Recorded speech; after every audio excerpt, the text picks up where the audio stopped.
Assalamualaikum teman-teman.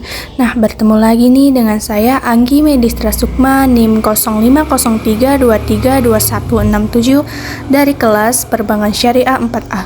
Kali ini saya akan membahas mengenai investasi, keuangan, dan moneter.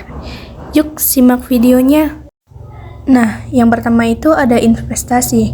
Menurut KBBI, investasi adalah penanaman modal dalam suatu perusahaan atau proyek untuk tujuan memperoleh keuntungan. Nah, tujuannya yaitu untuk meningkatkan dan juga mengembangkan harta kekayaan yang dimiliki secara produktif sesuai dengan yang dianjurkan dalam Islam. Nah, adapun jenis-jenis investasi jangka pendek terdapat ada deposito, saham, dan forex. Dan investasi dalam jangka panjang itu ada properti, reksadana, dan emas. Nah, investasi menurut Islam. Jadi, investasi syariah adalah aktivitas perdagangan dan usaha yang sesuai dengan syariah. Kegiatan usahanya tidak berkaitan dengan produk atau jasa yang haram seperti makanan haram, perjudian, atau kemaksiatan. Nah, adapun investasi yang diharamkan dalam Islam. Yang pertama itu investasi yang mengandung riba, yang kedua investasi yang berkaitan dengan zat haram, yang ketiga investasi gharar, yang keempat investasi dengan unsur kecurangan, dan yang terakhir itu investasi penuh dengan spekulasi. Nah, masuk ke materi keuangan. Nah, uang dalam ilmu ekonomi tradisional didefinisikan sebagai setiap alat tukar yang dapat diterima secara umum. Sedangkan keuangan adalah bagaimana cara kita mengelola uang tersebut, dan keuangan selalu dikaitkan dengan manajemen keuangan. Manajemen keuangan menurut James Van Horn mengatakan bahwa manajemen keuangan adalah segala aktivitas yang berhubungan dengan perolehan pendanaan dan pengelolaan aktiva dengan tujuan menyeluruh. Jadi, manajemen keuangan adalah suatu kegiatan perencanaan, penganggaran, pemeriksaan, pengelolaan, pengendalian, pencarian, dan penyimpanan dana yang dimiliki oleh organisasi atau perusahaan. Tujuan manajemen keuangan yaitu untuk memaksimalkan nilai perusahaan.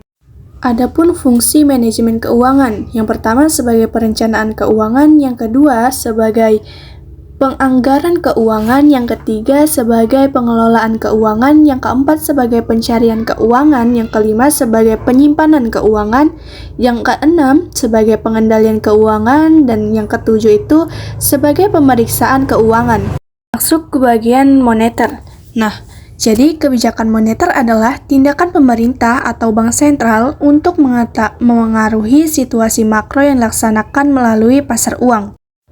Adapun jenis-jenis kebijakan moneter, yang pertama itu kebijakan moneter ekspansif, yaitu suatu kebijakan dalam rangka menambah jumlah uang yang beredar. Nah, yang kedua itu kebijakan moneter kontraktif, yaitu suatu kebijakan dalam rangka mengurangi jumlah uang yang beredar. Adapun instrumen kebijakan moneter, yang pertama operasi pasar terbuka, maksudnya cara mengendalikan uangnya yang beredar dengan menjual atau membeli surat berharga pemerintah. Nah, yang kedua itu fasilitas diskonto, maksudnya pengaturan jumlah uang yang beredar dengan memainkan tingkat bunga bank sentral pada bank umum. Nah, yang ketiga itu rasio cadangan wajib, yaitu mengatur jumlah uang yang beredar dengan memainkan jumlah dana cadangan perbankan yang harus disimpan pada pemerintah. Nah, yang keempat itu imbauan moral, yaitu kebijakan moneter untuk mengatur jumlah uang beredar dengan jalan memberi imbauan kepada pelaku ekonomi. Nah, tujuan dari kebijakan moneter yang paling utama adalah menjaga stabilitas perekonomian, yaitu mencapai stabilitas harga, pertumbuhan ekonomi yang sehat, dan menjaga stabilitas sistem keuangan. Nah, targetnya yaitu yang pertama pertumbuhan ekonomi dan pemerataan pendapatan, yang kedua adanya kesempatan kerja, yang ketiga kestabilan harga, dan yang keempat keseimbangan neraca pembayaran. Nah, teman-teman, jadi hubungan kebijakan moneter dengan investasi yaitu instrumen kebijakan moneter untuk meningkatkan investasi dengan tingkat suku bunga, nilai tukar, uang, cadangan atau proporsi simpanan yang harus dipertahankan bank. Sebagai cadangan dan pengendalian inflasi, kebijakan moneter dapat bersifat ketat, akomodatif atau longgar, atau netral.